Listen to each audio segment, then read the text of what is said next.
নমস্কার, আমি অভিজিৎ রয়। আজকের ভিডিওটা মূলত বানাতে চলেছি অয়েল অ্যান্ড গ্যাসের অফশোরের কিছু পয়েন্ট আর কি বলতে চাই, যদি কারো এটা হেল্প হয়। রিসেন্টলি এই প্রজেক্টটাতে কাজ করেছি, তো তার জন্যে এটা আমি একটু দেখানোর চেষ্টা করছি জিনিসটা কী। অ্যাকচুয়ালি এটা জাস্ট একটা লেআউট ওভারঅল নেট থেকে নেওয়া।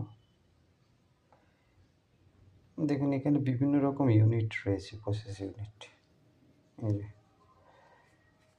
এটা মেইন ইউনিট, এলগিন পিইউকে প্রসেস ইউনিট কোয়ার্টার। এখানে বিভিন্ন ইউনিটের প্রসেসিং হয় অয়েলগুলো এখান থেকে এসে এখান থেকে রাইজার হয়ে আম্বিলিকা হয়ে এগুলো কানেক্ট হয় উপরে।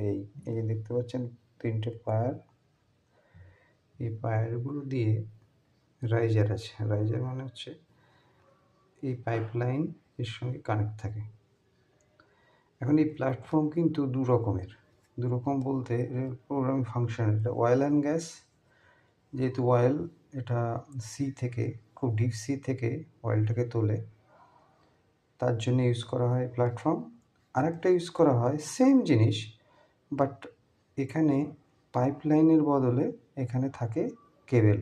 মানে সি থেকে সিএ, ইউরোপিয়ান এরিয়াতে বিশেষ করে, ওখানে আপনি যদি দেখেন সিএ উইন্ড মিল থাকে প্রচুর।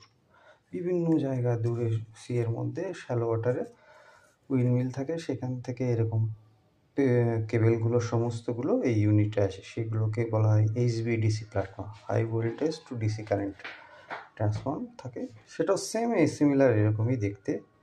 3 পায়ার থাকে, অনেক ক্ষেত্রে ফ্লোটিং থাকে। দু রকম, জ্যাকআপ রিগ আর একটা হচ্ছে ফ্লোটিং আবার সেমি সাবমার্জেবল আর সাবমার্জেবল। তো এটা হচ্ছে কি জ্যাকআপ, মানে 3টে পায়ার থাকবে, লেগ থাকবে 3টে পায়ারের উপরে এই প্ল্যাটফর্মটা দাঁড়িয়ে আছে। এই প্ল্যাটফর্ম বিভিন্ন ইউনিটে ভাগ করা থাকে, সেরকমই বিভিন্ন ছড়িয়ে ছিটিয়ে রয়েছে এরকম বিভিন্ন রকম ইউনিট। এই ইউনিটগুলো মানে এরকমও নয় যে এটা কাছাকাছি, এটা কিন্তু অনেক দূরে। দেখুন লেখা রয়েছে 6 কিলোমিটার, 4 কিলোমিটার, তার থেকে বেশি থাকে। সেগুলোকে ইন্টারমিডিয়েট পাইপ দিয়ে কানেক্ট করা থাকে। বিভিন্ন স্টেশন থেকে এরা অয়েলগুলোকে এখানে এনে এখান থেকে শিপে অথবা এখানে প্রসেসিং ইউনিট, এখানে একটা, যেহেতু এই বিশাল এরিয়াটাতে যেমন ক্রুড অয়েলগুলো যখন তোলে সেখানে শিপে